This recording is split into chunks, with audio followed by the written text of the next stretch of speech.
Online கேமிற்கு அடிமையாகும் ஒருவர் எந்தளவிற்கு தன்னையே மறந்து விடுவார் என்பதன் உச்சபட்ச விளைவை விவரித்துள்ள காட்சிகளே இவை.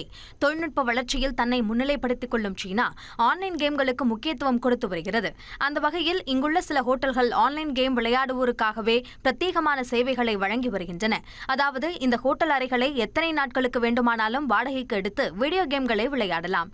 அதற்கு ஏற்ற வகையில் உயர் ரக கேமிங் கணினிகள், வேகமான இணைய வசதிகள், பிரத்யேக கேமிங் நாற்காலிகள் உள்ளிட்டவற்றை அறைகள் கொண்டிருக்கும். அப்படிப்பட்ட பிரத்யேக ஆன்லைன் கேமிங் வசதிகள் கொண்ட அறையை வாடிக்கையாளர் ஒருவர் வாடகைக்கு எடுத்து வீடியோ கேம் விளையாடியுள்ளார். ஒரு நாள் 2 நாட்கள் கிடையாது, சுமார் 2 ஆண்டுகளுக்கு பிறகே ஹோட்டல் அறையை காலி செய்துள்ளார். இதில் பேரதிர்ச்சியே அந்த அறையை சுத்தம் செய்ய சென்றவருக்குத்தான். கழிவறை, கேமிங் அறை, ஹால் என அனைத்து இடங்களிலும் சுமார் 1 மீட்டர் உயரத்திற்கு சாப்பிட்டு போட்ட உணவுப் பொட்டலங்கள், கழிவறை தாள்கள் என குப்பைகள் மலை போல் குவிந்திருந்தன.